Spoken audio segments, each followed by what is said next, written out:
boa tarde a todos, sejam bem-vindos, pessoal, todos que estão acompanhando conosco agora, né, neste dia, sábado, às 3 da tarde, mais um Dialogando com a Biblioteca, e desejo a vocês as boas-vindas para mais esse diálogo. Agradeço a todos, os inscritos ou não no canal, e que têm estado conosco nesse período, né, pandêmico, mas a gente tem feito aí grandes diálogos. E quero desejar aqui a vocês uma boa live, que vocês possam aproveitar, que vocês possam fazer perguntas à nossa convidada, que a gente vai direcionar, a gente vai fazer esse diálogo bem legal hoje. Quero agradecer aqui aos pares que atuarão conosco hoje, o William e a Kathleen, a minha gratidão pela parceria nesses eventos, e a todos os autores que até hoje, né, passaram por aqui. Como diz a nossa professora Márcia Ambrosio, né, trocou um dedo de prosa conosco aqui no canal, proseando sobre a sua obra.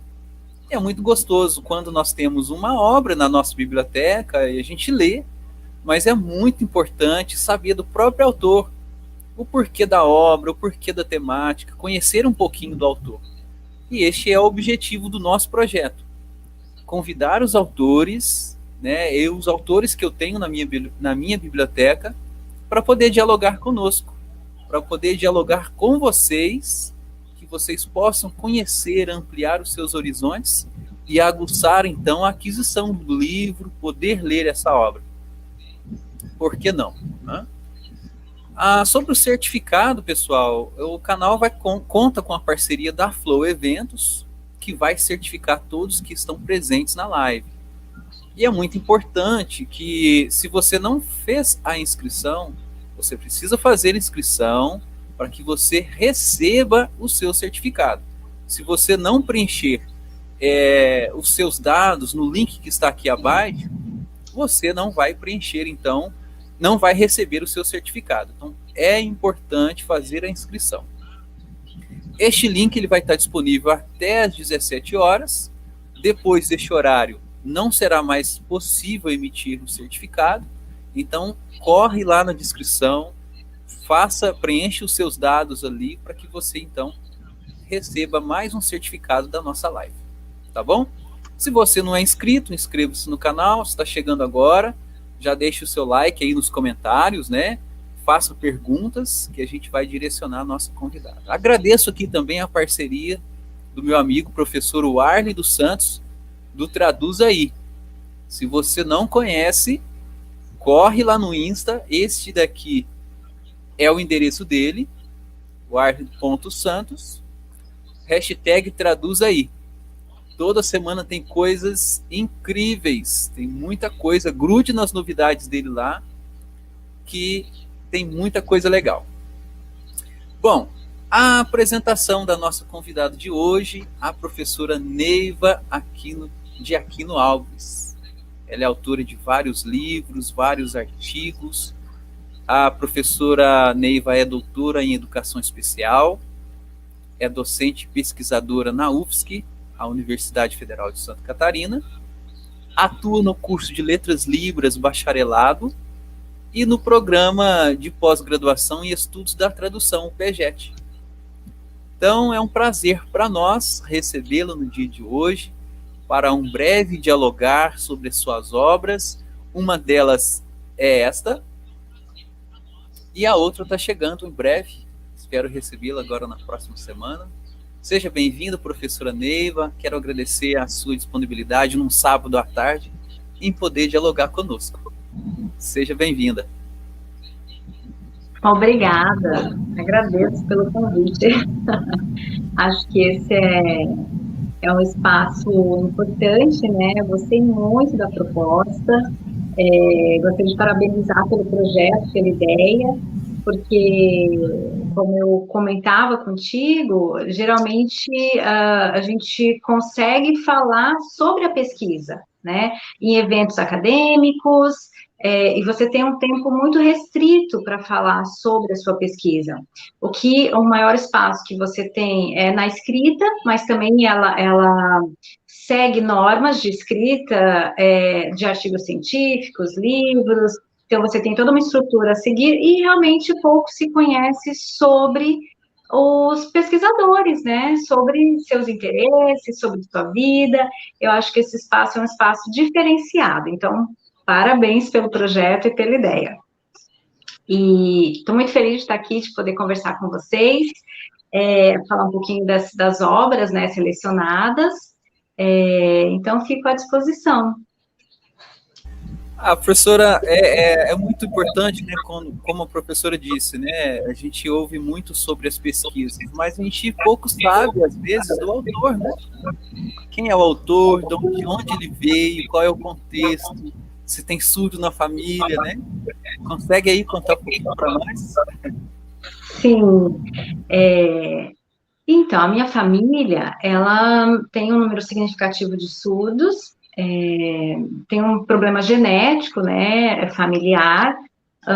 Eu tenho 2 tios surdos, esses tios casaram com surdos, com surdas, e aí tive primos surdos, então foi nesse espaço familiar que eu me constituí como ser bilíngue, né, falando português e falando libras, algo desde muito pequena. A minha família, eu acho que tem as duas coisas. Uma coisa é a língua, né? A família usando a língua de sinais. Nunca foi um problema para a nossa família, a língua de sinais. Sempre foi algo natural. E mesmo, claro, não era a língua de sinais que a gente usa hoje, né? Meus tios, na década de 50, 1960, já usavam a língua de sinais. Eles foram para o Rio, estudaram no Rio de Janeiro, no INES, voltaram para Campo Grande. Eu sou de Campo Grande, Mato Grosso do Sul, e são uma família de 9 irmãos. Então, 2 surdos e todos os outros sabiam língua de sinais. Sempre atuaram. Outra característica da minha família é que a minha família é formada por educadores. Então, são professores, isso da educação básica, e aí em diferentes papéis, né, como coordenadores pedagógicos, diretor de escola, trabalhando em secretaria de educação, isso em Campo Grande, Mato Grosso do Sul. Já na década de 80, né, não para a educação dos meus tios, mas para a educação dos meus primos, que também nasceram surdos, já se vislumbrava alguma forma de atendê-los em Campo Grande, Mato Grosso do Sul. Porque até então, a educação dos meus tios tinha que ser fora. Era uma cidade, apesar de ser capital, né, não tinha nada estruturado para atender as pessoas surdas. E aí, quando meus primos, já mais ou menos da minha idade, né, começaram a vida escolar, já tinha uma escola específica de surdos em Campo Grande, também com apoio da minha família, e aí foi se estruturando as coisas. Então, é desse lugar que eu venho, né, de uma família de educadores, sempre preocupados com a comunidade surda, porque a gente tinha no seio da família pessoas surdas, tios, primos, né, que precisavam, e a minha família sempre entendeu que a educação era uma coisa muito importante para a constituição como cidadão, como sujeito, né, a formação para você ter um emprego, ter algo que você trabalha, ter instrução. Então, isso sempre foi uma preocupação. E isso foi, tanto a questão da educação quanto a língua de sinais, foi me constituindo, né, como pessoa, como ser humano, e por isso também da minha escolha profissional, de ser professora, ser educadora.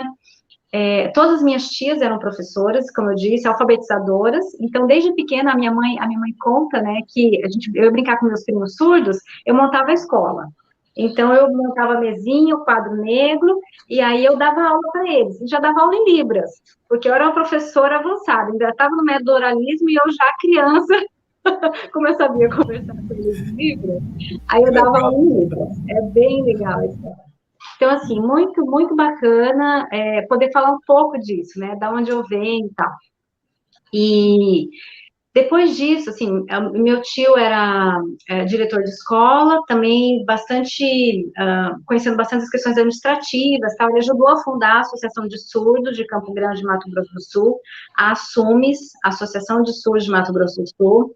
O meu tio surdo, ele foi o primeiro presidente, com apoio do meu tio ouvinte, né, que esse é o tio Ipiranga, era surdo, o sinal dele é assim, que foi o que estudou no INES, e o tio Luiz é o tio ouvinte que ajudou na parte, né, administrativa burocrática da associação. Então, sempre foi... eu fui me constituindo na associação de surdos, né, minha família é muito católica também, então, a minha mãe era catequista de surdos, eu ia para a catequese, ajudava a fazer a catequese. É um conjunto, né, para que você se constitua, para que eu seja quem eu sou hoje, né, e isso se deve a essa característica da minha família. Depois dessa geração, né, os meus primos cresceram, tal, e foi quando eu também cresci, que eu tinha a idade deles, tal, e eu fui trabalhar. Então, meu primeiro emprego foi do quê? Intérprete educacional, que é o que eu sabia fazer. E aí, como eu já interpretava na igreja, né, eu era intérprete da catequese, da missa, eu comecei a faculdade, eu estudava, mas a cidade já estava se estruturando em uma perspectiva de educação inclusiva. Isso já no final da década de 90, né? Eu comecei a interpretar em 1999. Antes disso, em 92, 93, eu já interpretava, mas na igreja. E como a gente diz assim, atividades comunitárias, né, da família, outros eventos, acompanhando primos, tios em algumas atividades, tal, mas como emprego mesmo, né, recebendo salário por aquilo, foi em 99, como intérprete educacional. Foi uma experiência fantástica, né? Eu sempre tive uma boa relação com os professores de sala de aula, sempre trabalhei uma parceria com os professores regentes. Claro, eu não tinha o conhecimento que eu tenho hoje, nem de aspectos linguísticos da Libras, nem de aspectos interpretativos, e nem da legislação. Isso eu fui construindo depois, porque eu estava começando a faculdade e já começando a trabalhar como intérprete educacional. Em 99, né, foi o início da interpretação em Campo Grande, assim. Não, na verdade, a primeira intérprete foi em 1995. Em Campo Grande, Mato Grosso do Sul. O primeiro projeto inclusivo que teve intérprete. Eu iniciei na escola. Já nas escolas inclusivas, já tinha escola especial de surdos, mas a escola de surdos só tinha até o 5º ano do ensino fundamental. E a partir de 95, os surdos, né, eram incluídos, tal, sem estrutura, sem serviço de apoio, e a partir de 95 teve o primeiro projeto com o intérprete educacional. Na verdade, era uma professora da escola de surdos, que sabia Libras, que foi designada para atuar como intérprete na escola inclusiva. Então, eu chego nesse espaço em 99, como intérprete educacional, né?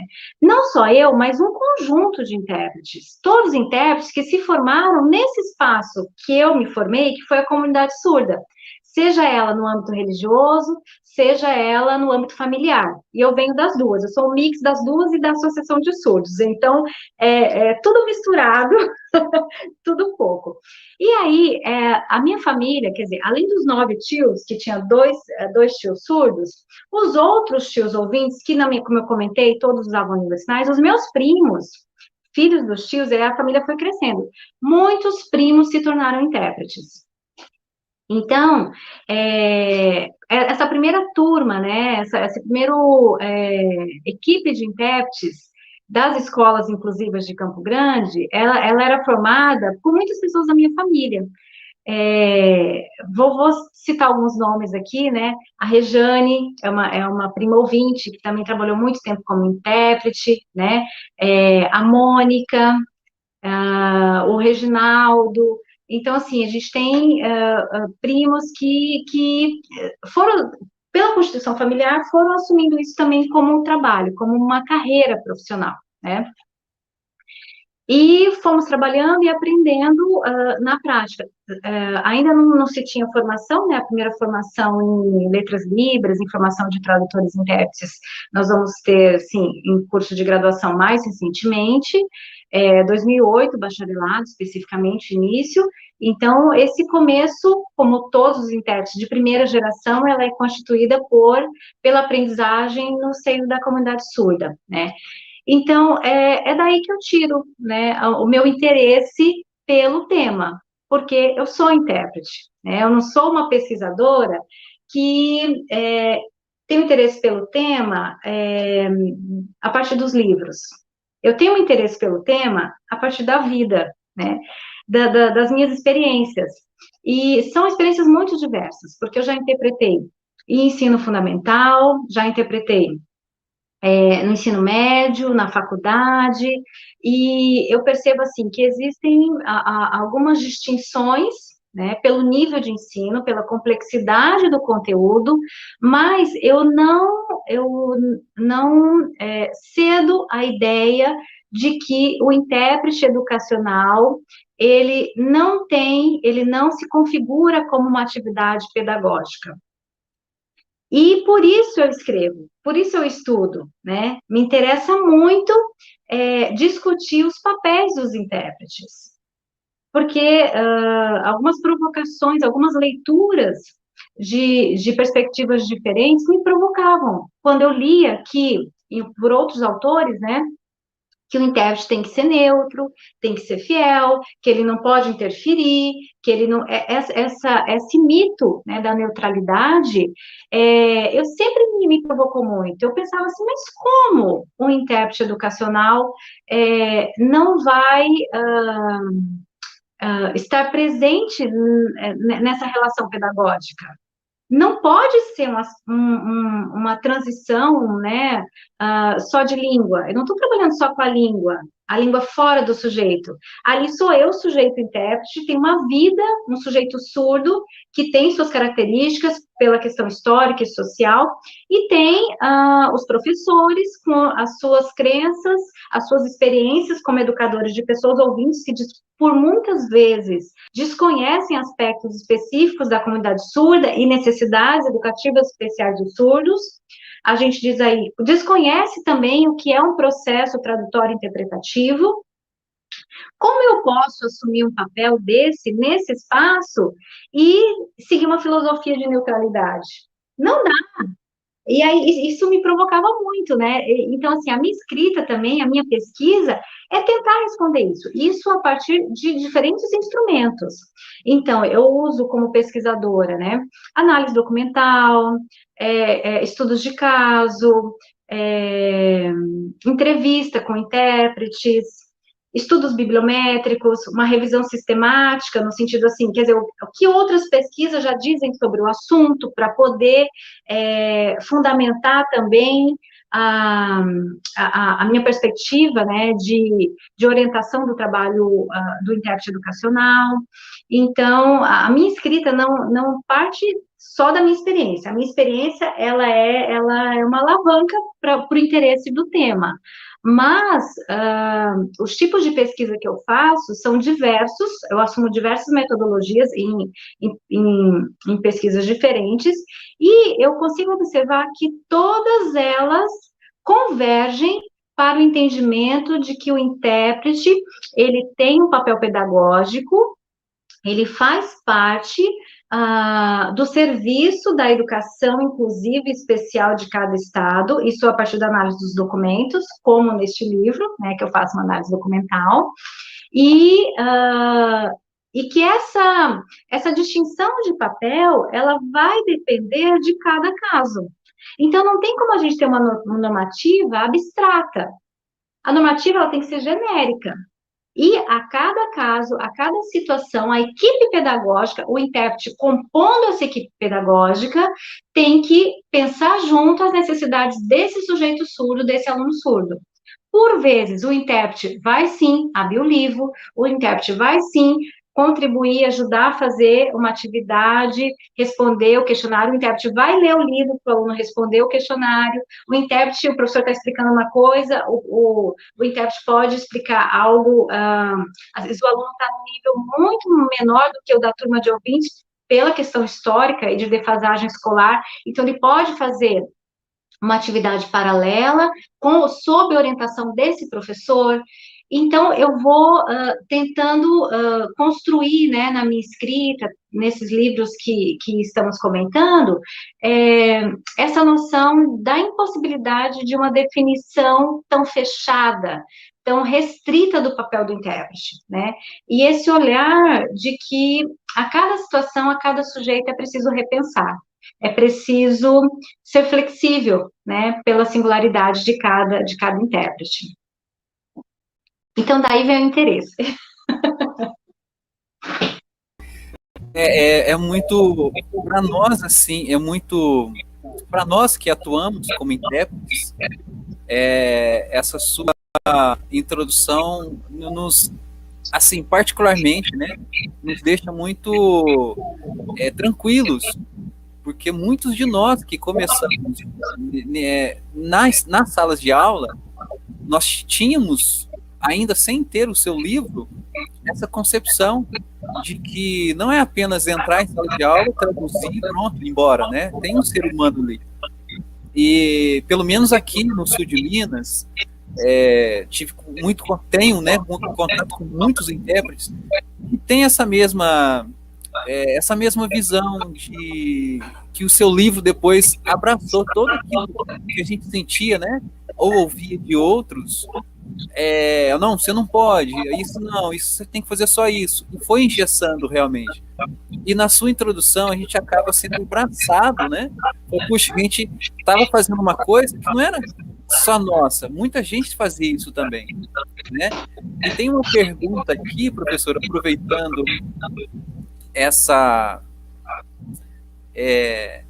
essa parte, né? A Kathleen pergunta: quando você acha que avançou ou não sobre a compreensão do nosso papel em sala de aula, né? Porque muitos professores acham que você toma conta do aluno e até dá um choque, né? Porque você não vai deixar o aluno sozinho, mas você também não vai tomar conta do aluno, né? Como que você acha que estamos hoje, após a sua obra, né? Porque são 6 anos, né? Bom, é difícil dizer isso na configuração do nosso país, né? É um país continental com muitas diferenças sociais, econômicas e de estrutura da Secretaria de Educação, né? Então, acho que para eu poder responder isso, eu preciso responder abordando diferentes questões, tá? Uma questão é normativa. Normativa no sentido de você tem documentos nacionais que instruem quais são os papéis do intérprete, você tem documentos estaduais da Secretaria Estadual de Educação de cada estado do Brasil. E você tem documentos que são documentos criados, produzidos nas secretarias municipais. Cada instância dessa tem a sua autonomia. Geralmente, as secretarias estaduais e municipais, elas seguem, né, elas se fundamentam nos princípios do que está orientado na esfera nacional. Mas pode acontecer de uma secretaria ter opiniões diversas e ela constrói a sua documentação, tá? Então, o que eu faço nesse livro, né? Nesse do intérprete educacional? Eu olho alguns documentos. Alguns porque eu tive que fazer uma seleção de documentos nacionais que tratavam sobre o intérprete, né? E aí, eu vou olhar nos documentos, todos os documentos que tratam da educação inclusiva, que tratam dos serviços de educação especial. Isso eu começo, o primeiro documento que eu selecionei foi o de 1994, que é a Declaração de Salamanca, né? E aí eu vou procurando os documentos, o que eu estou falando não é só lei, decreto, mas também livros. Então, assim, você tem livros que o Ministério da Educação produziu para formação docente, para instrução, né, para ter uma unidade nacional, assim como os parâmetros curriculares nacionais, tá? Então, eu vou olhando os documentos. Então, eu fiz uma seleção de 30 documentos. O último documento analisado foi em 2011, o livro foi publicado em 2015. Então, vamos falar um pouquinho desse avanço, né, na perspectiva dos próprios documentos. Então, eu fui olhando como se denominava. Esse é um aspecto a ser olhado, tá? Alguns documentos não tinham uma descrição, não tinham um detalhamento de qual o papel do intérprete, mas mencionavam: o aluno surdo tem direito ao intérprete, né? Ou, por exemplo, em outro documento dizia assim: Quando o aluno for incluído na escola comum, ele terá direito ao intérprete de língua de sinais, intérprete de Libras. E aí eu fui olhando os documentos e tentando extrair qual o nome se dá para esse profissional, né? Seria a designação, qual a palavra se usa para denominar esse profissional. E aí eu cheguei em um resultado. Esse é o primeiro olhar, é uma forma de análise, né? Você ir pelo termo que se designa. E aí, na página 39, eu construí um quadro para fazer uma comparação, tá? Então, o que eu identifiquei? Pelo menos 3 grupos diferentes de modos de denominar o intérprete. Os primeiros documentos, aí tem uma linha histórica, que daí eu consigo responder a sua questão, que é sobre o avanço, né? O que é esse avanço? É o modo de compreender mais aprofundado sobre as especificidades do trabalho desse profissional. No começo, os primeiros documentos, 94, década, né, de 90 ainda, usava-se bastante intérprete de língua de sinais,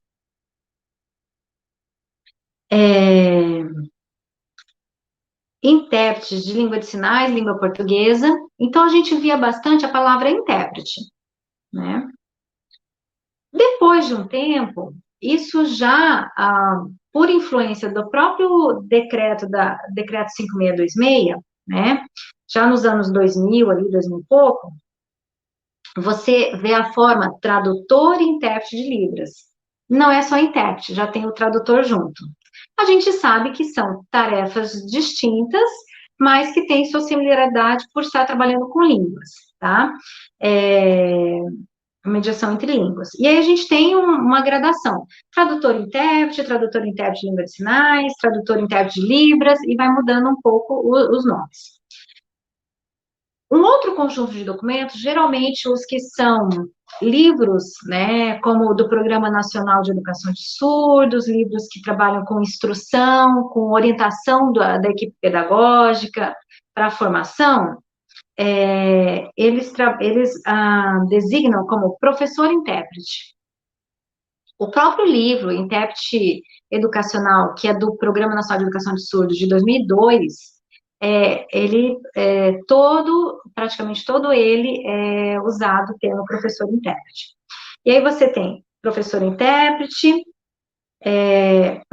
intérprete educacional, em alguns casos, intérprete especialista, intérprete tutor, intérprete escolar, e aí você tem além do termo intérprete, você tem outra palavra que está relacionada ao contexto de atuação escolar, educacional, tutor, né, professor, intérprete. Então, você tem o professor, que tem a ver com a educação, com o ensino, e o intérprete junto.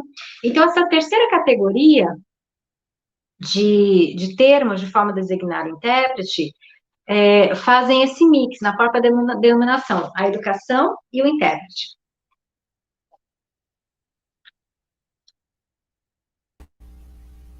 É bem amplo, né? A gente vê essas questões de nomenclatura e ainda continuam, né? Que no sul de Minas, por exemplo, os editais saem como professor-intérprete. Os intérpretes, eles são contratados, ou seja, são designados como professor-intérprete, mas atuam como intérpretes, né? E por ainda não ver, pelo menos no estado de Minas, não tem o concurso para esse profissional, né? Então assim, é bem confuso, né? Para o leigo que pega, puxa, quem que é a pessoa, né? E os professores, eles também ficam assim, confusos, né? Intérprete, é professor, é mediador. Em São Paulo tem outras formas, né, de dizer do profissional. Tutor, acompanhante, eu já ouvi o professor falar sobre isso, né? Mas não é. Professora Neiva, nessa sua abordagem, tudo que a professora colocou no livro trouxe lá de trás, né? Quando a professora, em 95, começou a participar na escola como intérprete, toda essa sua vivência deu para constituir o livro, trazendo essa sua visão? Então, tem uma questão na academia, assim, o fazer pesquisa em ciências humanas ainda também segue o princípio da objetividade, né, da perspectiva positivista, entendendo como melhor, como um aparato científico. Muitas vezes, no campo da ciência, a gente também sofre essa pressão da neutralidade. Eu tenho que olhar o objeto, descrever, analisar como se eu não colocasse as minhas impressões, né? Essa é uma ideia que eu também refuto, tá? Eu compreendo que fazer ciência é, sim, aprofundar conhecimento, descrever, construir o conhecimento de forma mais detalhada, explicada, mas eu não me eximo de como eu descrevo e interpreto esse objeto, porque eu sou um sujeito único. Eu vou olhar e eu vou selecionar e vou conseguir analisar a partir das experiências que eu trago. Então, assim, o que eu fiz nesse livro? Eu analiso documentos, foi o que eu citei para vocês, né? Esses 30 documentos são documentos nacionais, de âmbito nacional, quero dizer, não são documentos de âmbito estadual. Eu vou comentar daqui a pouco, eu tenho um outro estudo mais recente que eu olho documentos estaduais, tá? Acho que ainda continuando a resposta, no sentido do avanço da pesquisa e da contribuição, né, para o aprofundamento do tema. Então, eu olho os documentos e a segunda parte do livro eu faço entrevista. Porque aqui parece que você só tem credibilidade quando você olha o objeto fora de você. Inclusive, as pesquisas que são pesquisas, vamos supor, narrativas, né? Elas são menos valorizadas, digamos assim. Porque parece que só o seu olhar. Né? Então, cadê esse âmbito social e nacional?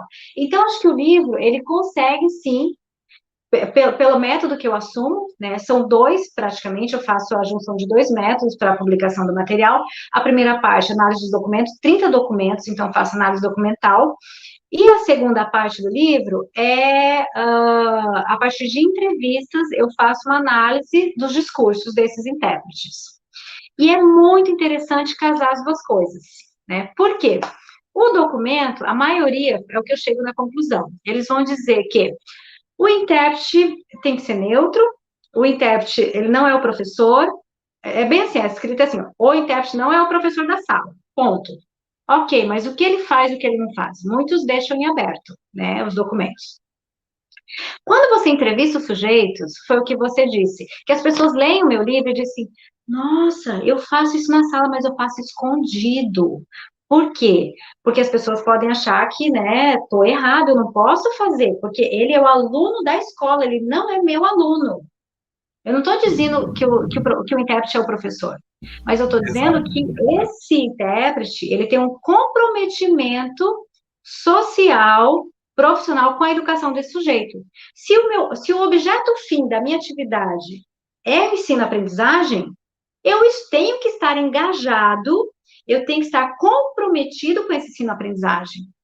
E, por vezes, dependendo da idade do aluno, do nível de língua de sinais, da estrutura da escola, eu não posso somente ouvir o professor explicar e interpretar.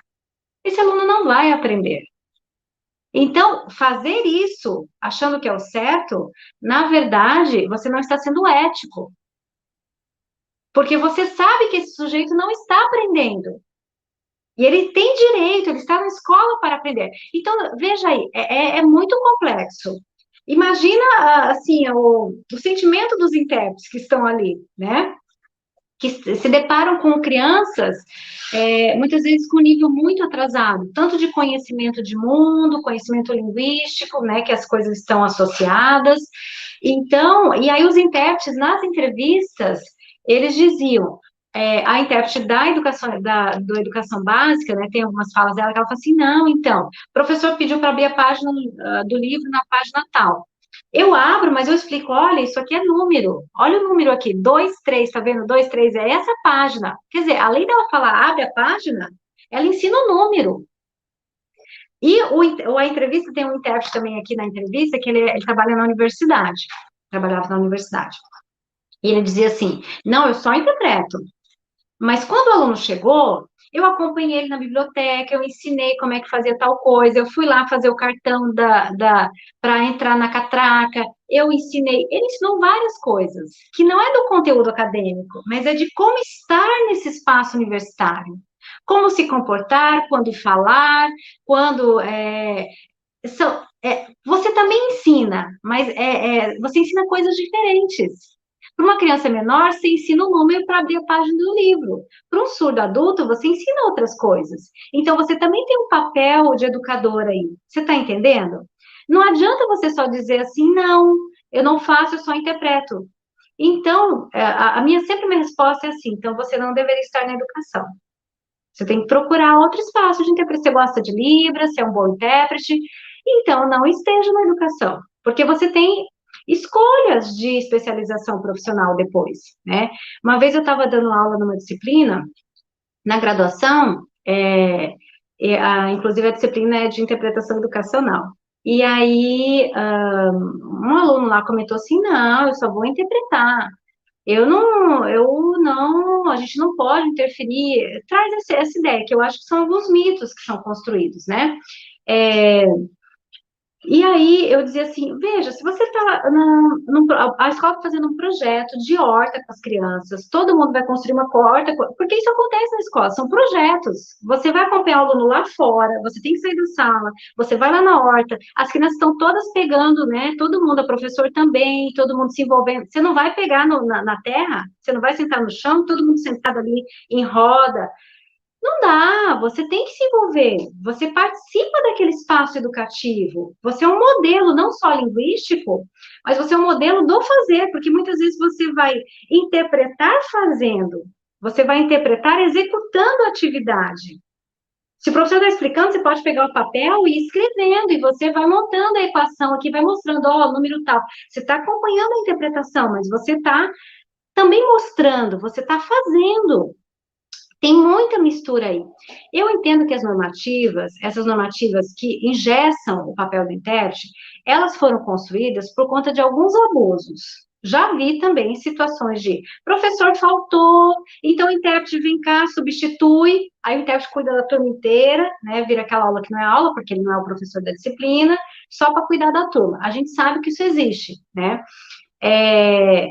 Ou tem professores que não fazem adaptações, não conhecem a comunidade surda, dos surdos, e aí designam toda a responsabilidade ao intérprete.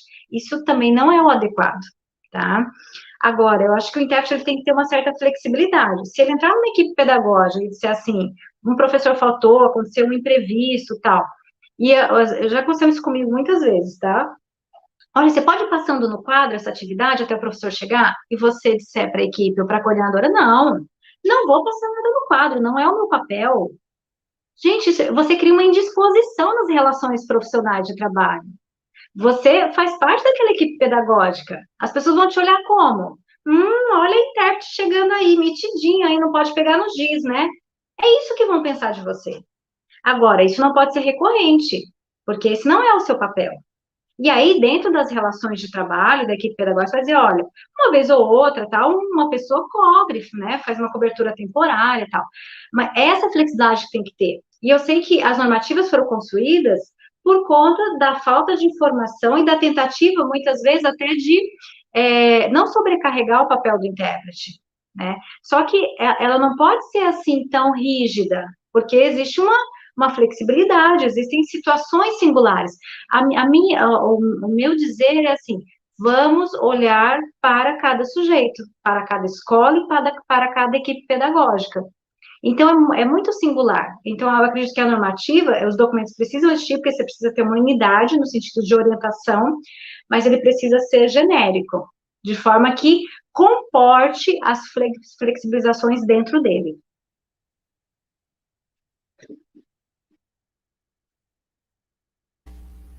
É assim, a professora falando, a gente volta no tempo, né? Porque acho que não tem aquele que não passou por essas situações de você ter que cobrir alguém na sala. E eu sempre falei isso mesmo, assim, se você não é flexível, ah, você faz parte da equipe. Então, uma hora ou outra, se você não dá uma contribuição, você fica visto, né? Agora, cabe a nós, acredito que o professor fez muito isso, tanto é que na sua vivência, né, desde 95, conseguiu ali sobressair e levar informações. Olha, meu papel é esse, eu posso ajudar sim, mas não deve ser recorrente, porque eu estou atuando com o aluno, né? Então, acho que esclarecer as situações é o melhor caminho, né? Que você não ingesse a sua função, a escola não vê você como aquele vilão que só faz aquilo, e essa harmonia de conceitos, de diálogo dentro da escola, facilita muito o trabalho do IDEF. Sim, eu entendo assim que a normativa ela tem que existir e a flexibilidade, né? Além disso, o papel do intérprete ele vai se constituindo nessa singularidade, né? Na relação com esse sujeito, com esse aluno, você vai criando uma afinidade. Outra situação, quantas vezes eu não cheguei, isso na universidade, hein? Surdos adultos, eu chegava na sala de aula. Oi, tudo bem e tal, tipo assim, já vai começar a aula e eles queriam conversar, eles queriam bater papo. Quem já não passou por isso? Por quê? Mesmo surdo adulto, ele saía de casa de manhã, trabalhava o dia inteiro, na empresa que ele trabalhava, ninguém sabia língua de sinais, sabia aquela coisa assim, e aí, tudo bem e tal, joia, vamos comer e tal. Assim, gestos, né? E aí ele trabalhava naquela empresa, à noite ele ia para a faculdade. Chegava na faculdade, ele tinha visto notícia, informação, coisas que ele não sabia o que estava acontecendo no mundo. Com quem que ele poderia conversar? Com o intérprete. Por vezes, eu era a única pessoa que conversava com ele na semana, que conversava em Libras, né? Mesmo tendo família com aquela comunicação ainda muito simplória, né? Não tinha essa relação. E aí você vai dizer assim, não vou conversar nada, eu não posso conversar com você, que eu vou só interpretar. Gente, isso é uma falta de humanidade, né? O sujeito ele precisa do outro, ele precisa é, desse diálogo para aprender sobre o mundo. E nós, como ouvintes, nós temos o privilégio de obter a informação de diferentes formas. Na televisão, que ainda não está toda preparada, não é acessível. O jornal, a escrita, muitos surdos têm bastante ainda dificuldade de leitura do português escrito. Claro, você não vai poder ficar a aula inteira batendo papo, senão o professor está lá dando aula e você está conversando outra coisa, o professor sabe que você não está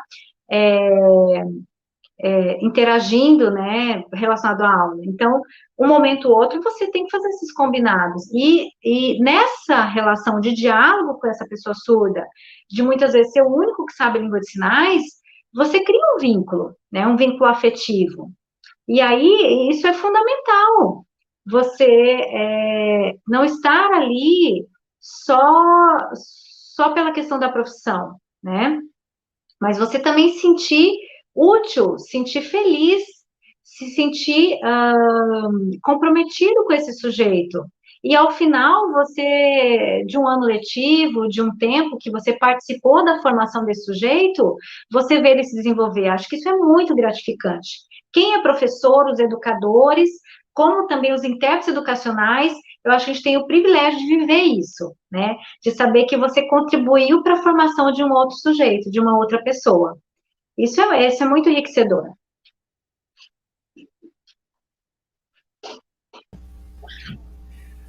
Não tem.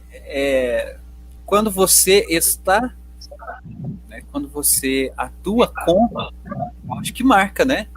Você vai fazer a diferença na história daquele aluno surdo, que você, como a professora disse, ele não tem um suporte em casa, ele vai ter um suporte na escola, e às vezes é só a sua interpretação, mas e a amizade que deve acontecer? Ele vai poder ali trazer muita informação, que essas informações vão gerar ali um conhecimento maior para ele da escola, né?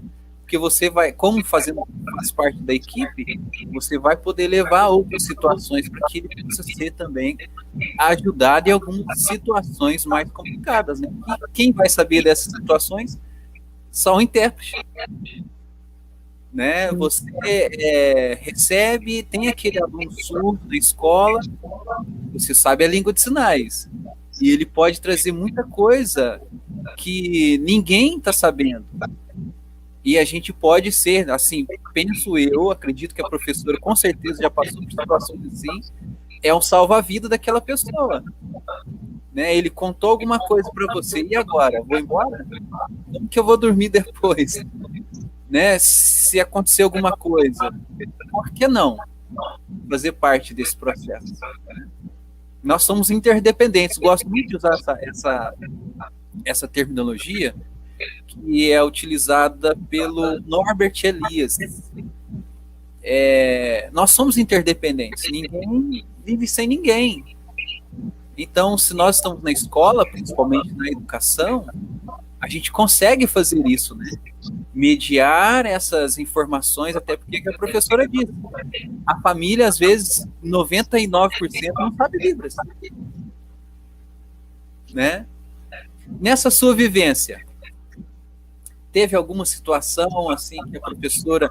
Tem um livro novinho agora, né, de 2019, que a professora fala da sua vivência. Teve alguma situação em que o intérprete educacional passou a contribuir mais pedagogicamente? Falar um pouquinho do livro novo, então. Como eu comentei, esse primeiro livro, né, de 2015, eu trabalho com análise documental e com entrevista de discursos de outros intérpretes. Apesar do meu olhar como intérprete, das minhas experiências, conduzirem, né, a minha análise, a minha interpretação desses dados. Nesse outro livro, que é da editora Aivo,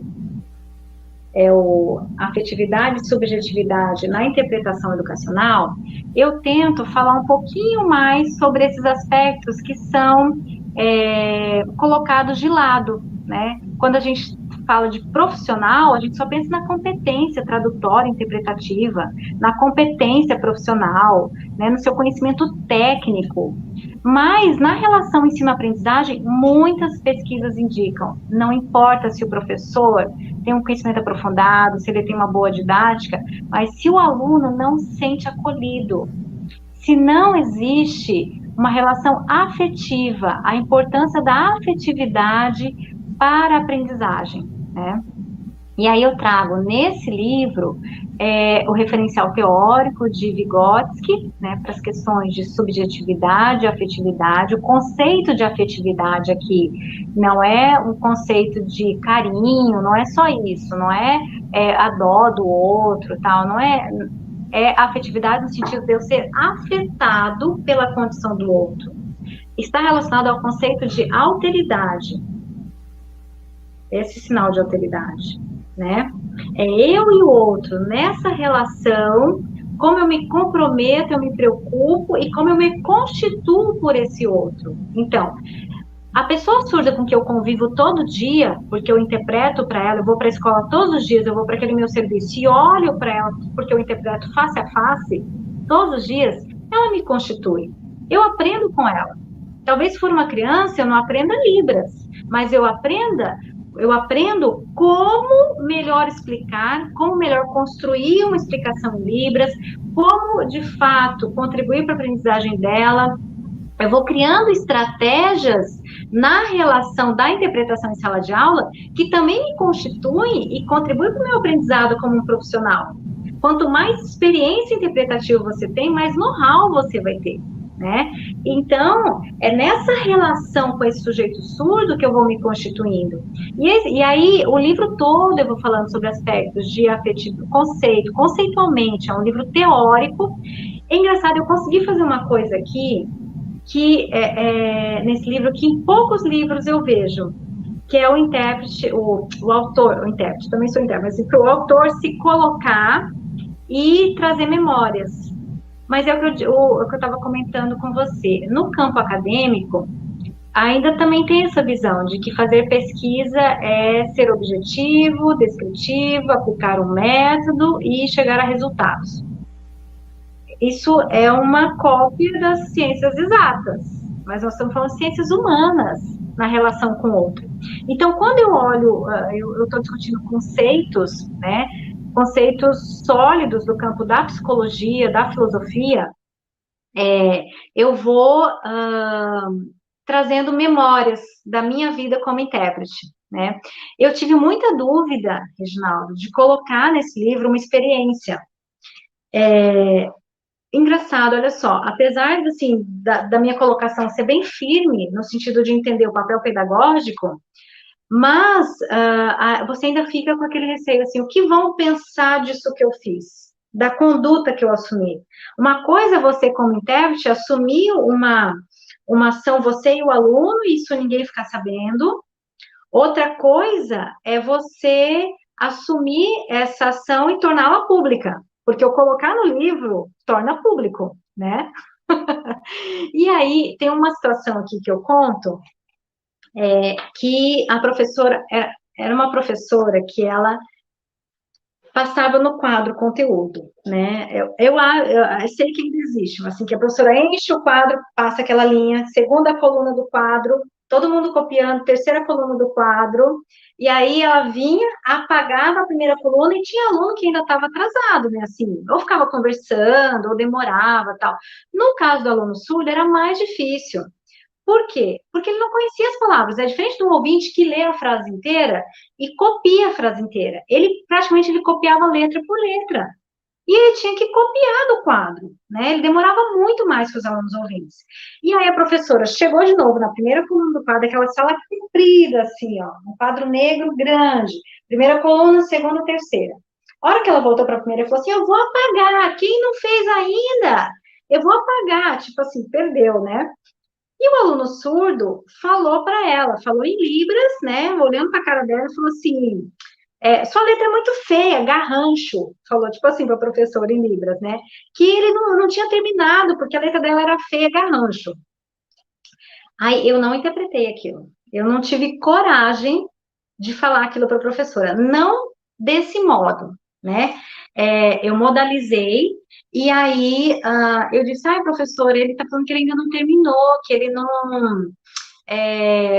Dá para esperar um pouquinho, ou senão ele copia de um colega. Eu tentei remendar a história, né? E não fui grosseira. E depois eu falei para ele: você não pode falar assim com a professora. Tudo bem, é ruim, é chato, tem que ficar copiando, é difícil, tal. Mas você falar para ela que a letra dela é feia eu também não concordava que era a melhor estratégia pedagógica. A gente podia aproveitar aquele tempo da sala de aula para outras coisas, para o diálogo, para outros métodos, né, de ensino. Mas se ele dissesse aquilo daquela forma, ela poderia ficar chateada com ele, poderia virar uma chacota na sala de aula, os outros alunos rirem da professora e a professora ficar brava com ele. Então, foi meio que uma forma de proteger o aluno, de orientá-lo, como se vive essas relações interpessoais de hierarquia, de respeito ao professor. Algumas pessoas podem dizer assim, não, ele falou, você tem que interpretar. Mas nesse momento eu não tive coragem. E não é só coragem porque eu tinha medo, porque não era eu, podia dizer, não, foi ele que disse. Mas eu entendi que não era a conduta certa, porque ele não tinha instrução para perceber as consequências da fala dele, né? Então, eu tomei uma outra postura, que foi uma postura de educadora, de não dizer, modalizar, claro, ele não tinha copiado, explicar para a professora, e orientá-lo, não fala assim, não é assim que se remete ao professor, você tem que respeitá-lo, por mais que você não aceite, converse de outro modo. Então, assim, esse foi um papel educadora também. E vejam que esse papel educadora não é só ensinar, não é ensinar o conteúdo pedagógico, é uma orientação para a vida, para as relações interpessoais. E eu fiquei com bastante dúvida. Eu escrevia, daí eu pedia para a Vânia, que é a minha irmã, né? que também é pesquisadora, lê, e dizia para ela assim, vamos ler, o que, que você acha? Eu coloco ou não coloco? Ela coloca, Neiva, você tem que falar essas coisas. Todo mundo fica com medo de falar, de contar essas histórias, mas todo mundo faz. E é isso aí, a gente tem que problematizar mesmo o espaço da sala de aula para entender que não existe essa neutralidade, ninguém vai lá ser um robô, né? E só falar o que o professor está falando. A gente também tem voz, tem as nossas concepções como seres humanos, a gente faz parte daquela equipe, e aí eu criei coragem. Então, tem várias outras situações também no livro. Eu acho que todo intérprete tinha que ler esse aqui. Intérprete educacional tem que ler esse livro. É meio propaganda, assim, mas é porque é um livro bem, bem gostoso, assim, porque a gente se vê, né? E eu já recebi várias mensagens de leitores, pessoas que eu gosto, né, de receber as mensagens, pessoas que leram o livro e que compartilham outras situações ou viveram coisas similares. É muito gostoso esse diálogo com os leitores. A professora acabou de aplicar uma injeção de ânimo,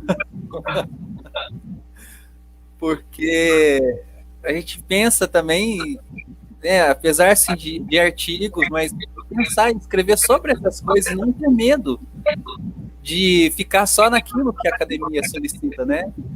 Mas escrever a nossa vivência. Então, já tô me comichando aqui. Quanto ao livro, né, tá na descrição, tem um link para quem quiser adquirir, pode entrar na editora lá. Contribui muito. A minha cabeça está aqui.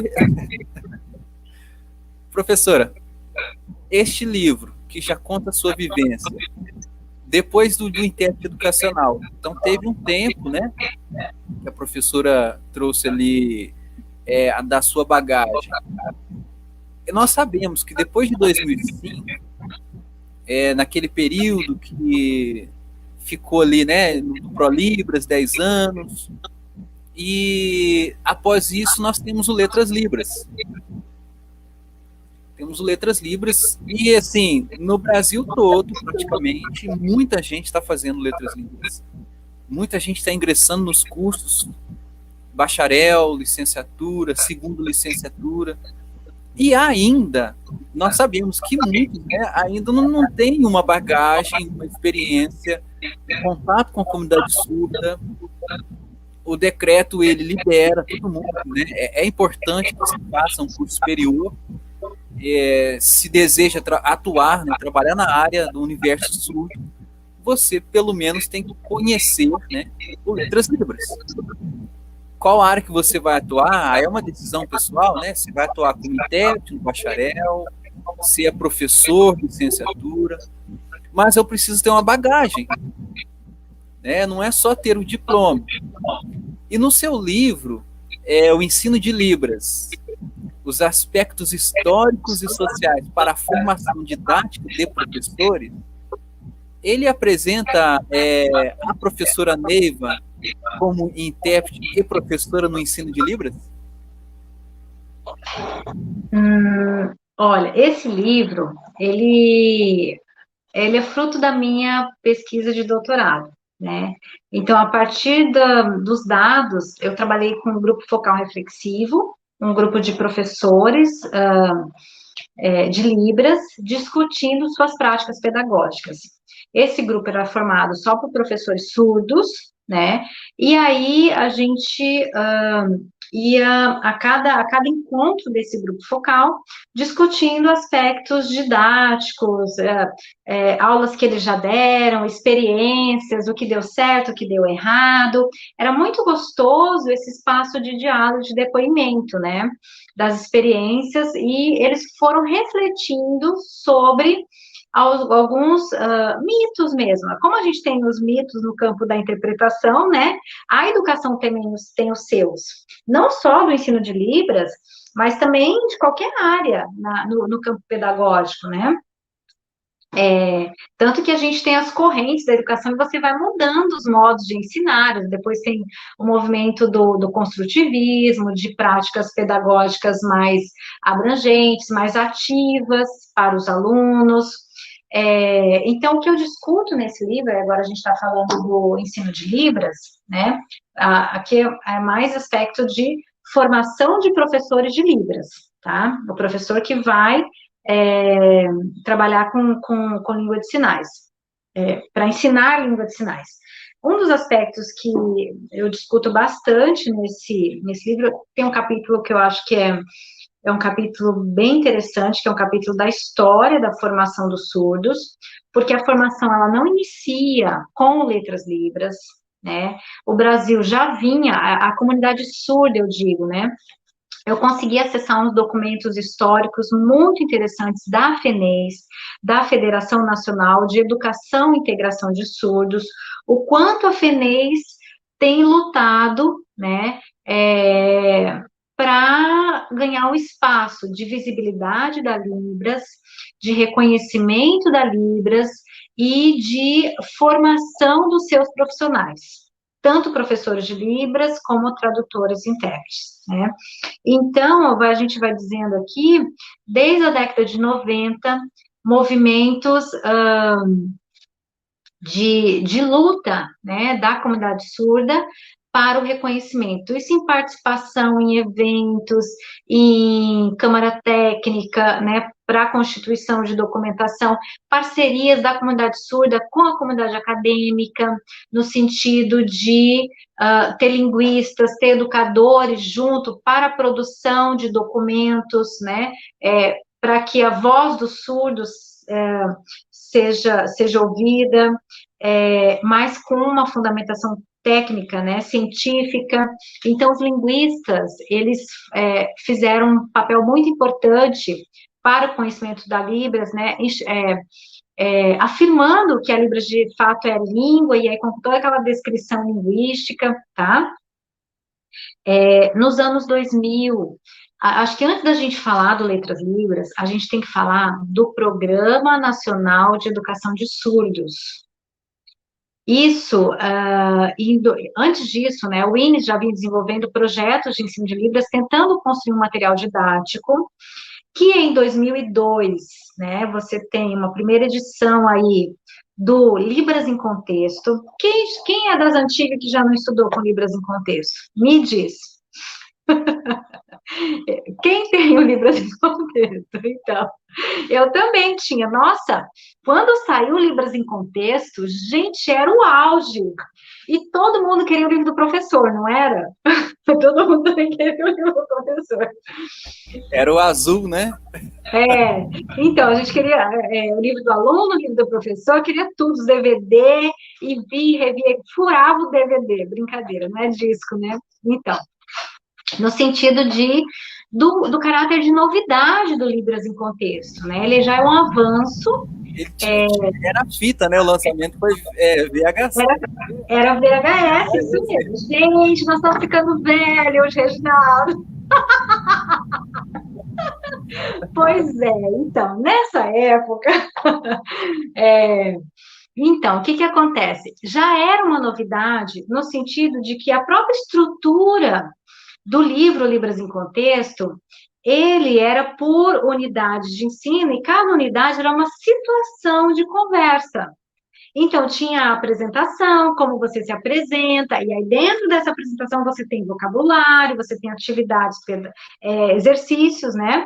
Você tem uma outra unidade que conhecendo o ambiente, vamos fazer uma visitação. Esse lugar é o quê? Aí dentro dessa visitação você tem a descrição, que entra os classificadores. Então, você trabalha uma unidade temática, contextualizada. Dentro dela, você tem o vocabulário que aparece nessa unidade, mas de forma contextualizada, e você tem uma gramática que está relacionada àquela unidade, que faz parte daquele discurso, tá? Então, assim, isso nós estamos falando em 2002. Por isso que eu estou dizendo para vocês que a gente... Claro, Letras Libras, ele é fundamental porque você ganha o espaço da universidade, você ganha o espaço da formação no nível superior, mas a gente não pode esquecer dessa história.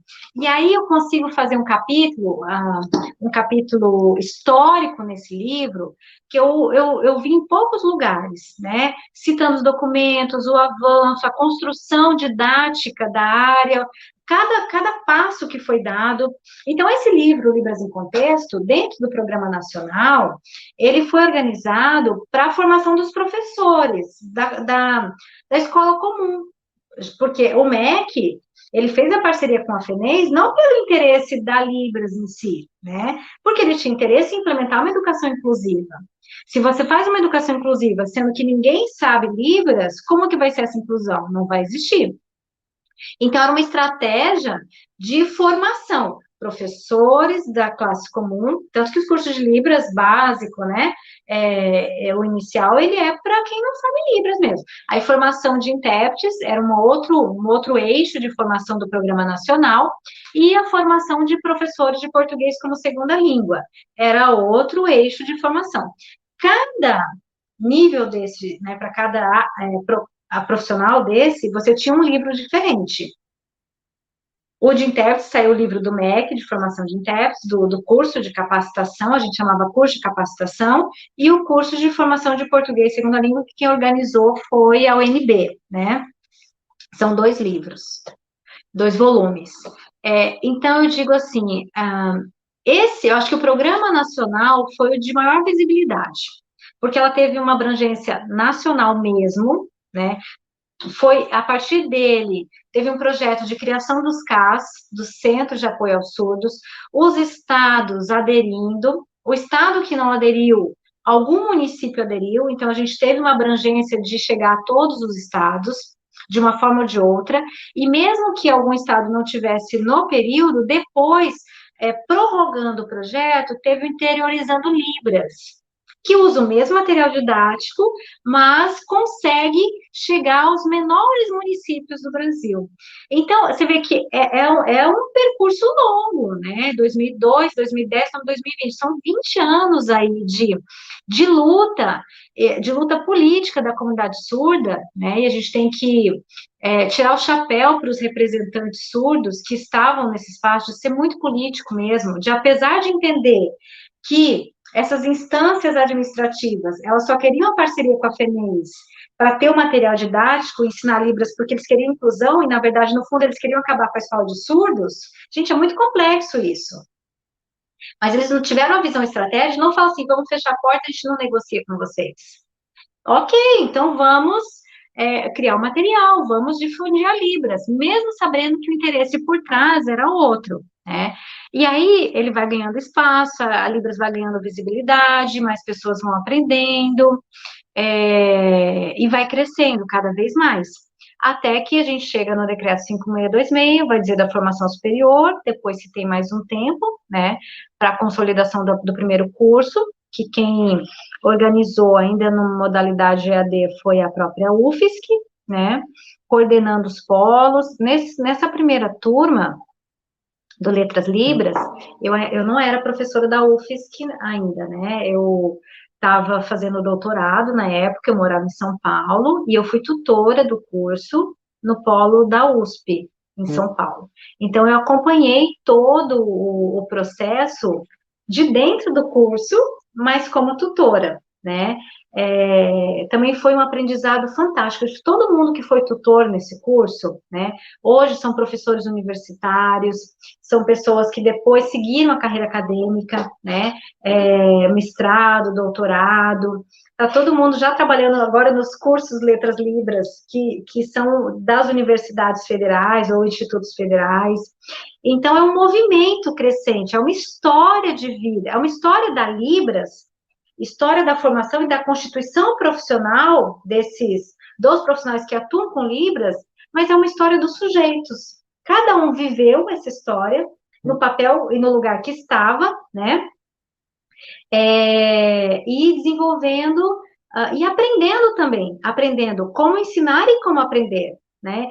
Aprendendo como conduzir aprendizagens em Libras. Eu digo isso porque, por exemplo, eu era tutora do Letras Libras na USP, foi o primeiro material didático todo traduzido, então você tinha o material didático, você tinha os DVDs que acompanhavam, teve uma equipe de tradução, tem várias pesquisas já desenvolvidas sobre, as primeiras pesquisas sobre tradução de Libras são fruto do material didático do Letras Libras, porque até então só discutia interpretação. Ah, olha só que legal, tem a ver com a terminologia, né? Lembra que eu falei que só chamava de intérprete educacional, né? Intérprete de língua de sinais.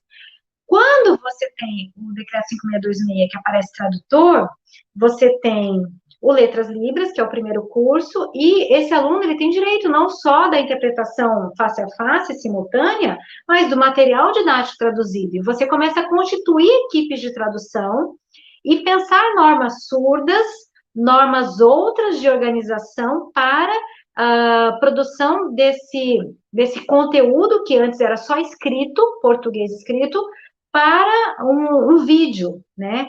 E modos de enunciar de forma mais acadêmica, né? Formalidade, outras estruturas.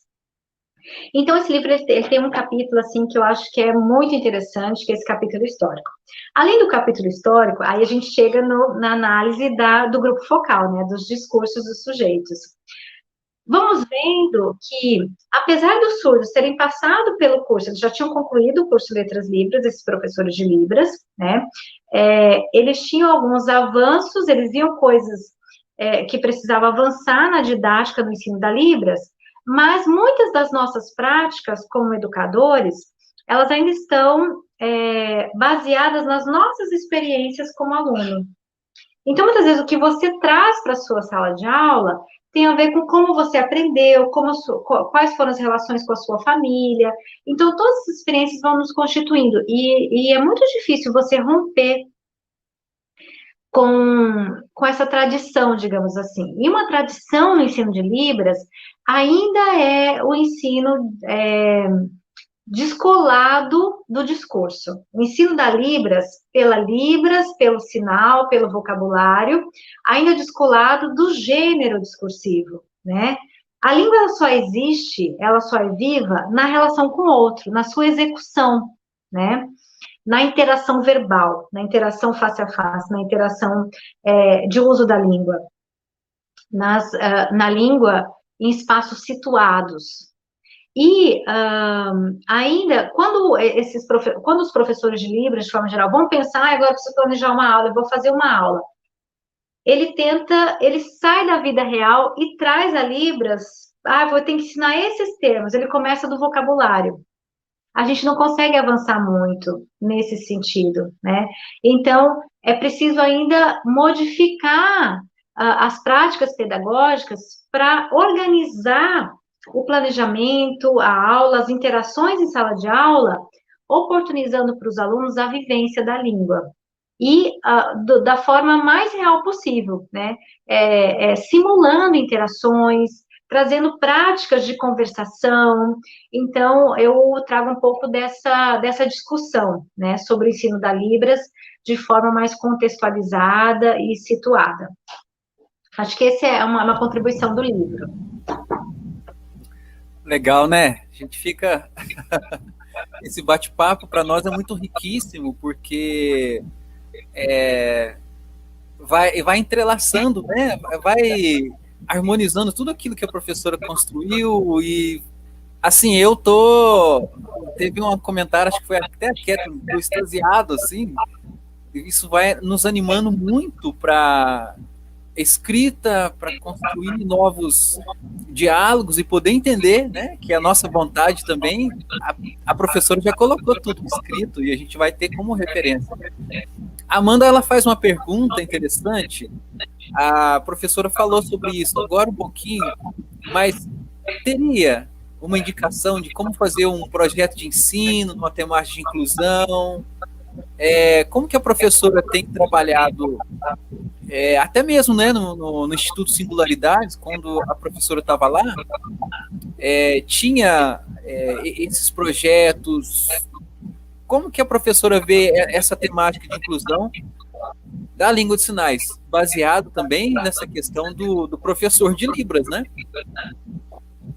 Como que a gente pode pensar num projeto de ensino?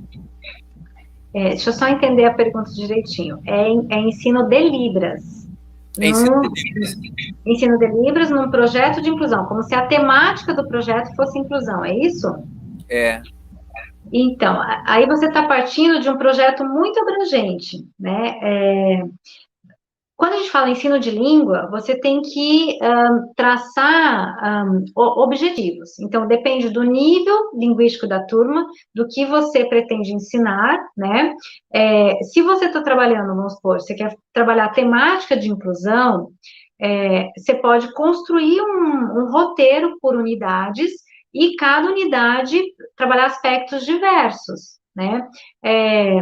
E aí, dentro desses aspectos, você ter vocabulário, gramática, outros elementos, né, de produção linguística, sempre com um modelo, o aluno produz, ele dialoga, ele aplica, né, o que ele está desenvolvendo, por unidade. Você tem que ter uma progressão.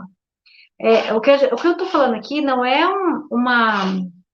produzir uma aula, né? Porque uma coisa é como se fosse uma oficina, uma experiência com a língua. O que eu estava comentando é um curso, então e o curso ele tem diferentes níveis, né? Desde o básico, intermediário, avançado, e aí você vai avançando nos níveis de ensino da língua. E você tem uma gradação. Agora, você não pode, já no primeiro momento, vamos supor, você vai discutir inclusão, você já parte de uma estrutura muito complexa, que o aluno não conhece nem o vocabulário básico, então, tem que pensar e estruturar esse curso nesse sentido. E o próprio, eu comentei como exemplo, né, o Libras em Contexto, ele tenta fazer isso, são temáticas, mas você vê, todas as temáticas elas são relacionadas. É a vida do surdo que se apresenta, ele que vai procurar um trabalho, então tem aquele diálogo que é a negociação, ou ele está chegando num lugar e como que eu chego em tal espaço, ou descrição do espaço físico. Então, ele tem você pode criar personagens, é muito legal quando você tem um curso, que você tem os personagens e você vai seguindo. Sempre legal ter vídeos. Então, assim, você vai produzir um curso, pensar nos diálogos e ter os vídeos como modelo para os alunos.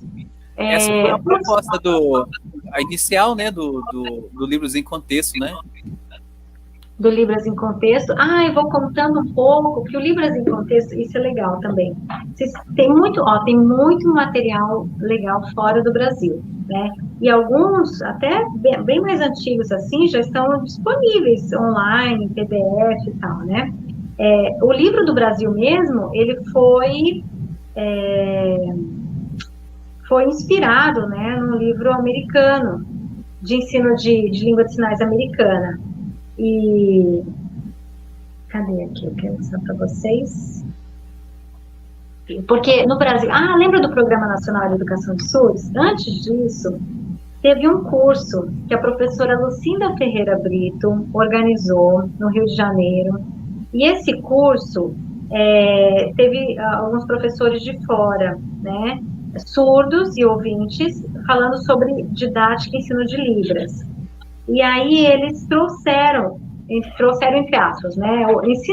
Falaram sobre o método de ensino deles, que era todo contextualizado por unidades, nesse sentido de apresentação, como falar tal coisa, como descrever um espaço, como dizer seu nome, né? São diálogos, são conversas e com temáticas.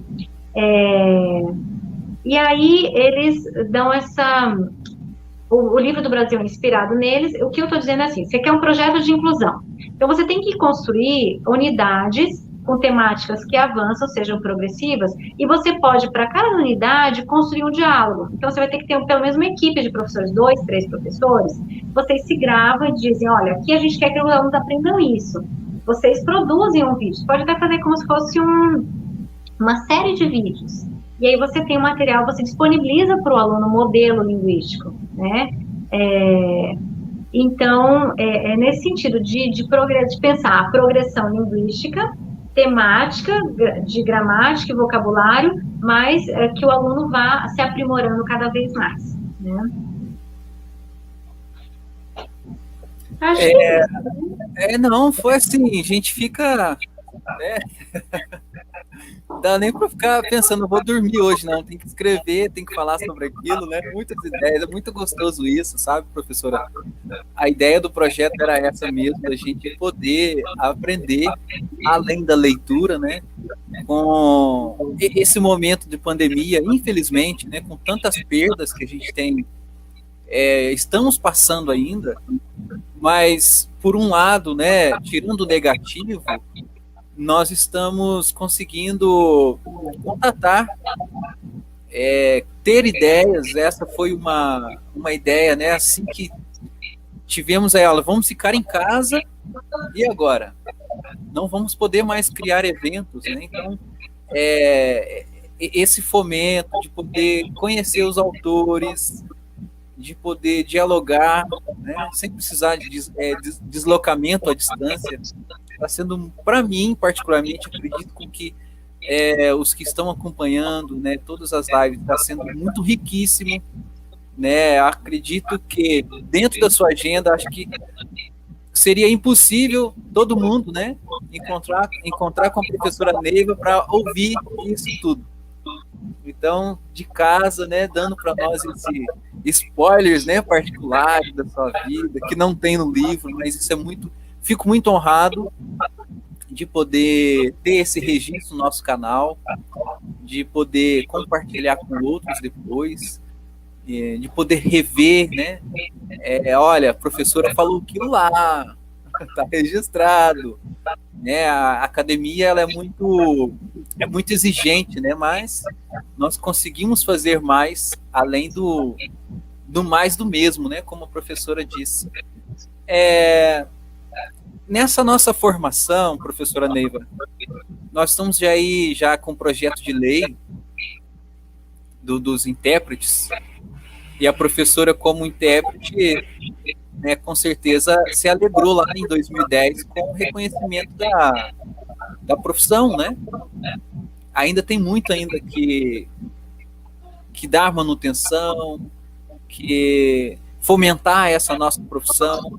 Como que a professora, para a gente finalizar, né, para deixar assim um gostinho de quero mais, como que a professora tem visto essa nossa atuação na sua experiência neste período de isolamento? Porque o intérprete em casa, ele vai ter que dar uns pulos maiores, se virar nos 30, para fazer ali da acessibilidade, o atendimento para o aluno surdo, né? Como que tem acontecido? A professora tem algum relato aí em Santa Catarina? Como que tá esse momento para você e para os outros professores? É bastante complexo. Assim. Eu fico bastante tocada com esse assunto, né? Porque é inconcebível uma criança em casa sem língua, né? A privação da língua, eu acho que é algo muito triste, né? E por muitas vezes as crianças surdas só têm acesso a libras na escola. A gente sabe disso, né? Pela condição familiar, pela estrutura familiar, e não é assim, a língua ela é essencial, né? Mas a escola, ela traz outras questões de socialização, de interação, de apreensão de comportamentos socialmente adequados, né? Do tempo de espera, do meu momento de falar, de como conduzir uma argumentação, de ter rotina. Você chega na escola, você tem as disciplinas daquele dia, você tem as tarefas para fazer, se você não consegue ler ou fazer aquela tarefa sozinho, você tem um professor, você tem o seu intérprete, você tem, dependendo da Secretaria de Educação, você tem um professor de Libras, você tem um professor da sala de recursos que está ali junto com você, né? E aí, que pega na sua mão, o pega na sua mão mesmo, é pegar o lápis junto e, ó, é assim que se escreve, é assim que vamos fazer junto. E é o pegar na sua mão figurado também, é estar ao seu lado, né? É o pegar na sua mão, você sentir que tem alguém com você, é a presença do outro, muito próximo, que você sabe que você pode contar. Nesse momento educação remota, né, de educação apenas via computador, as crianças surdas já saíram imensamente prejudicadas pela redução do tempo de interação com a língua de sinais. Porque todo mundo que tem filho, que sabe como está funcionando, é assim, se você ia para a escola, ficava da 1 às 5, o seu horário de aula remoto não é mais da 1 às 5, né? Você tem uma atividade ou outra, você entra no horário combinado e acessa aquela informação, ou tem um momento de interação, e o resto é atividade para você fazer sozinho, para você ler, dependendo do projeto da escola, tal. Então, você reduziu extremamente o tempo de interação com esse outro que é mais proficiente na língua para você adquirir a língua, para se constituir em Libras. Isso é péssimo para as crianças surdas. Uma outra questão é escancarou, né, as diferenças sociais e econômicas. Então, crianças surdas, provenientes de famílias com mais dificuldades financeiras, de estrutura mesmo, né? Estrutura, eu digo, física e de ter dinheiro para comprar um computador, um laptop, acesso à internet, ter esse recurso para acessar essas informações, se você já reduziu o tempo, para essas você reduz mais ainda, né? Porque muitas vezes ela não acessa, ela não consegue ver, ela não participa. Aí você precisa de um pai, de uma mãe, de um familiar, de um avô, de um tio, que tenha a disponibilidade de acompanhar essa criança, acessar a plataforma, né, o espaço onde estão, e fazer essa atividade em casa. Também você tem a barreira linguística dentro da casa. E eu vejo isso como algo muito triste. Se a gente for comparar esse 1 ano, 2 anos, né, vamos bater os 2 anos de educação remota, as crianças surdas foram extremamente prejudicadas. E muitas vezes isso é irreversível. Esse tempo você não volta mais. Não estou dizendo que ele não vai aprender daqui para frente, que ele não vai se desenvolver. A hora que voltar às aulas, que tiver, que ele começar a participar da comunidade surda, você vê que tem surdos que vão aprender Libras na fase adulta, tal.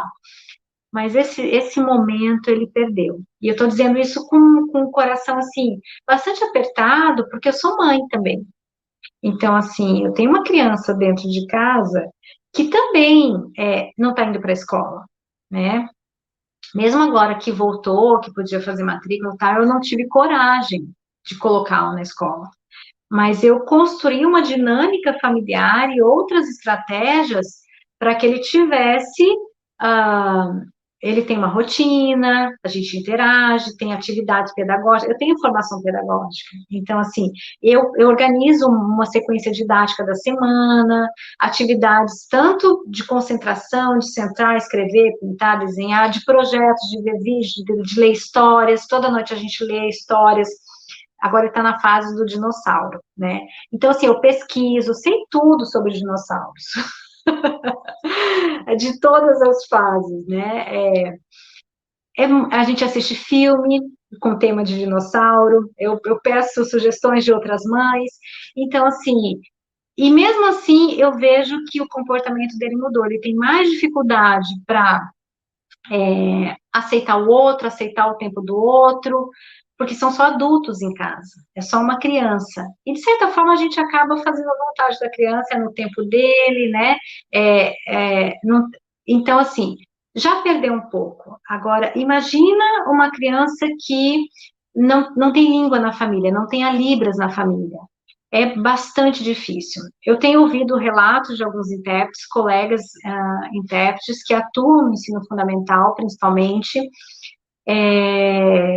e eles estão desenvolvendo as atividades de interpretação dessas aulas, que são aulas remotas, né, no momento que é para todo mundo ao mesmo tempo online, e a tradução de alguns materiais, algumas atividades. Mas foi, como eu disse, é o mínimo, né, de tudo que o aluno poderia viver no espaço de escola presencial.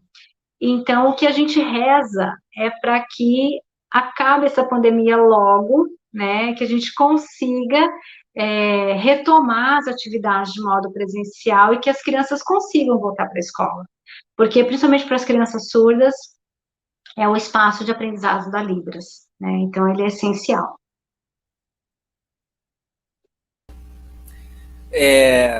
A professora comentando isso, a gente fica eu fico pensando no interior, né? Na cidade grande, há muito mais possibilidade da criança surda interagir com outros coleguinhas, até mesmo pela internet, e também ter equipamentos, né? Mas no interior a gente sofre bastante. E faço as minhas palavras, as suas, de que a gente tem que terminar isso logo, né? Para que elas não sejam mais prejudicadas.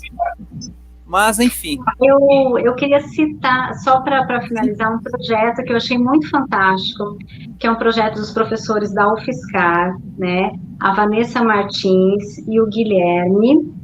Eles que encabeçaram, mas claro, é um projeto constituído por muitos intérpretes, né? Os intérpretes da UFSCar, os profissionais da UFSCar, os alunos do curso de bacharelado em tradução e interpretação, os outros professores, e eles convocam a sociedade, a comunidade geral a participar, criando histórias em Libras, né? E enviando para eles e eles fazem a parte de edição, então, eu acho que é um projeto muito legal, né? Então, assim, às vezes a criança surda, o que eu vi nesse projeto?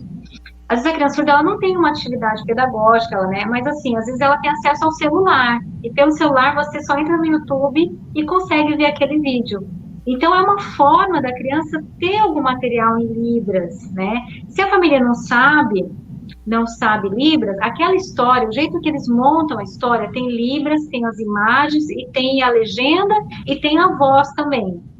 É falado em português. Então, vamos supor, um avô, um pai não sabe Libras, ele ouve a história, pode acompanhar com a criança a história e conversar um pouco a partir daqueles sinais, né? Porque eles são histórias de diferentes tipos. Então, acho que é um projeto fantástico. Eu queria, assim, além de fazer propaganda do projeto dos colegas, né, da Vanessa e do Guilherme, o Casa Libras, divulgar o projeto, deixa aí, manda o link para o pessoal conhecer, e quem quiser participar, os intérpretes de educação estão em casa, quiser participar, manda para eles, eles já têm um número legal de material.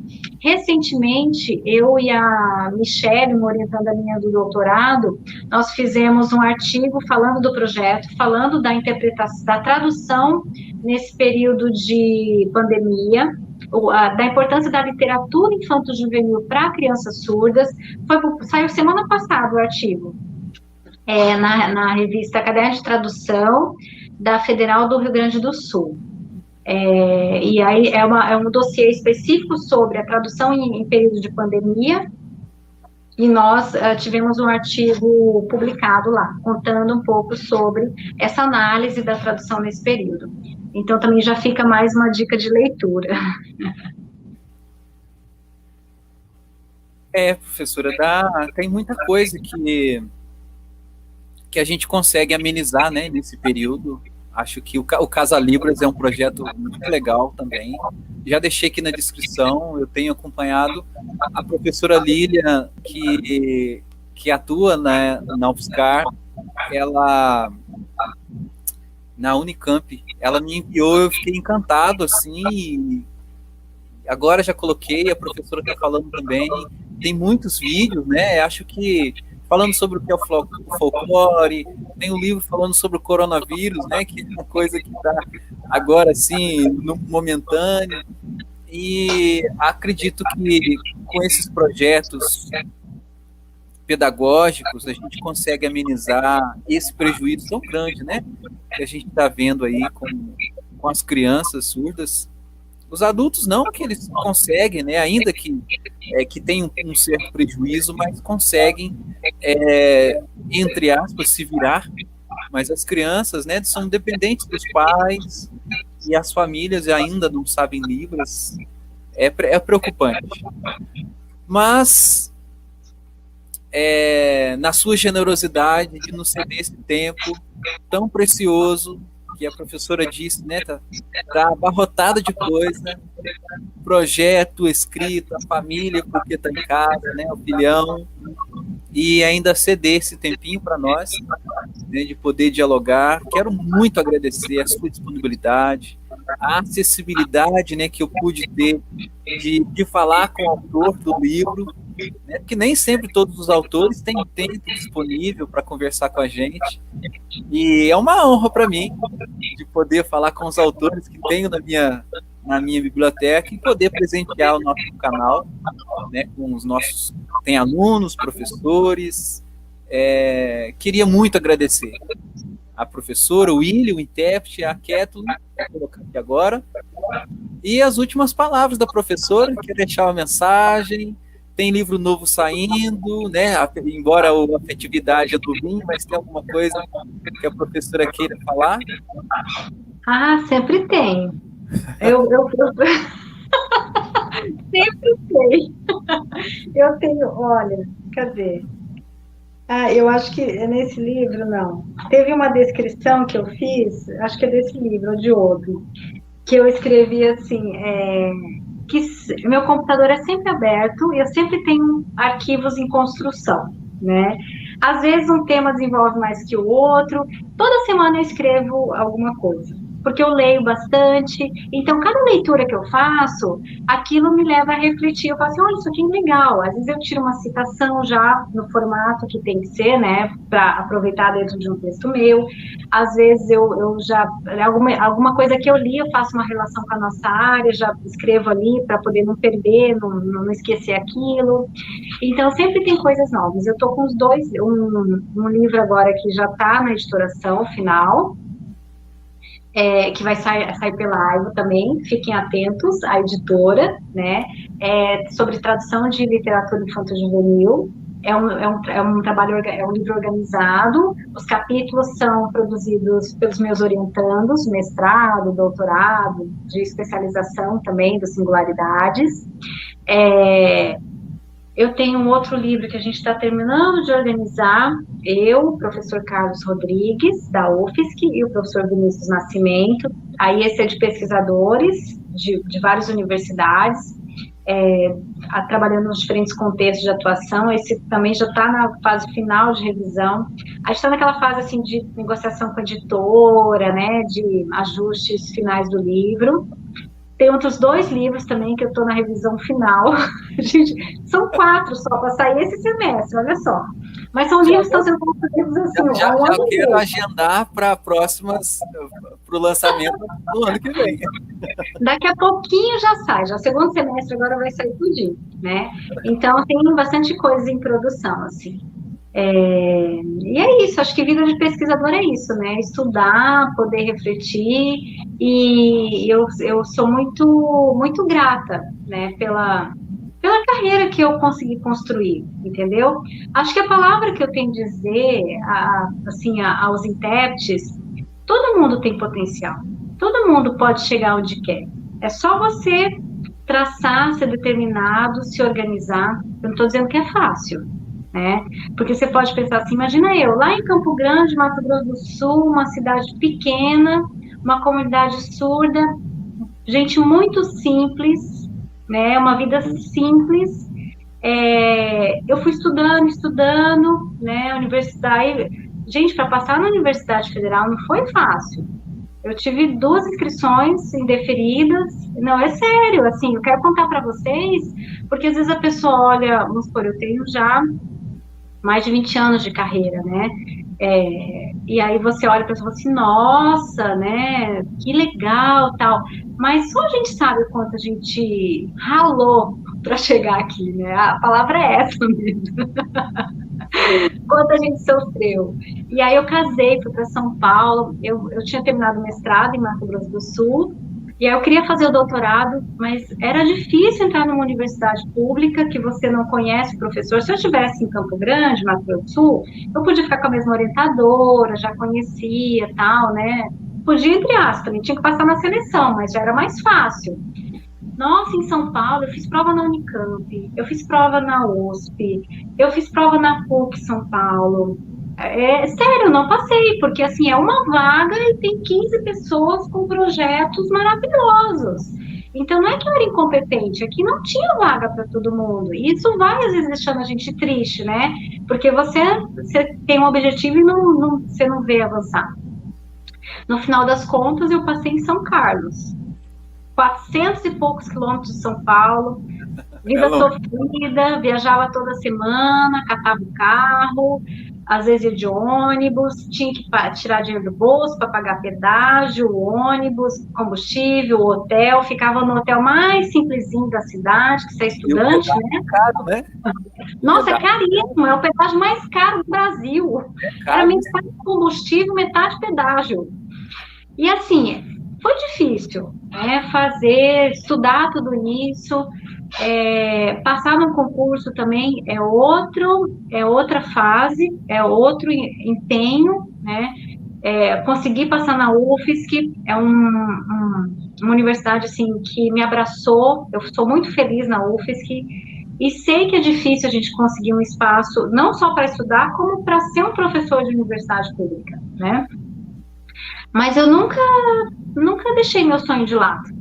Sempre tentando reprovar. Ficava triste, claro, né? E aí você vai tentando de novo, no outro ano tenta de novo, muda o projeto, mudei projeto, mudei. Porque eu fui do projeto da linguística para a linguística aplicada, para a educação especial, acabei fazendo doutorado em educação especial, né? E é isso. Então, assim, a minha palavra é não desista. Qualquer que seja o seu sonho, né? Principalmente nesse meio acadêmico, que é o que eu tenho um pouco mais de experiência, que é o que eu vivi, né? Então, não desista. Você quer estudar, quer fazer uma especialização, quer aprender mais Libras, quer fazer um mestrado, estude, faça um planejamento, pense onde fica melhor, tem que ser confortável, acessível, tem outras questões envolvidas aí, familiares, né? Filhos, pais, a gente às vezes é responsável pelos cuidados com a família. Então, se organize e siga o seu sonho. Eu acho que é isso que a gente tem que dizer. E assim, e se você, eu não quero fazer nada disso, porque tem gente que não gosta, eu não quero estudar, assim, fazer um mestrado. Só quero ler os livros e saber das novidades, das pesquisas que estão falando, tal. Bacana. Então, seja um bom profissional. Estude, né? Leia tudo que tem de novidade, livros, artigos, muita coisa está acessível, não é só comprar, né? Você tem muitos artigos científicos, a gente tem uma cultura no Brasil de revista aberta, então em um link você acessa o artigo, você lê do seu celular hoje em dia, diferente de a gente tirar cópia, né? Então hoje está tudo muito acessível, estude e seja um bom profissional, comprometido, não se esqueça dos aspectos afetivos, da relação com o outro e do cuidado com quem você se relaciona e do cuidado para quem você presta o seu serviço. Mais especificamente a nossa fala de hoje, para com o aluno surdo, né? Mas sobre o intérprete educacional, então, sempre tem um olhar singular para esse sujeito. Tente entender a história dele, as questões que levam a ele a ter um comportamento ou outro, né? Porque às vezes tem coisas que não nos agradam, né? Mas você sempre tente entender em que situação, por que ele tem esse comportamento, né? E releve, e ensine e aprenda. Então a gente está nesse espaço também para ensinar e aprender. Acho que é isso que eu queria dizer. Eu acredito, né? A gente fica sem palavras para agradecer mais uma vez. A gente se sente abraçado por todo esse seu carinho, né? E muitos de nós temos essa mesma concepção. E com certeza, hoje foi muito rico para nós. Muito obrigado, professora. Eu vou deixar aqui só escrito, eu pego depois com a professora e deixo na descrição. A Amanda Costa, ela pediu as referências que a professora falou. Amanda, eu vou colocar na descrição do vídeo, né? Porque referência a gente tem que colocar direitinho ali. Depois você acessa na descrição e você verá as referências da professora. Professora Neiva, eu vou colocar aqui agora para dar um tchau, fazer aquela foto, né? daqui 15 dias, né, hoje são 12, no dia 26 nós teremos a convidada, a professora Carla Florentino. Nós vamos falar de um livro que ela conta a vida dela, né, da família surda, da filha surda, Amor Além do Silêncio. Então, esperamos vocês no dia 26, aqui, o mesmo horário, às 3 horas, e a professora Neida, nosso grande abraço mineiro, muito carinho, muito obrigado, fique com Deus, se cuide, abraço na família, no Rafael, William, muito obrigado, Kathleen, e tchau para todo mundo. Tchau, tchau. Tchau.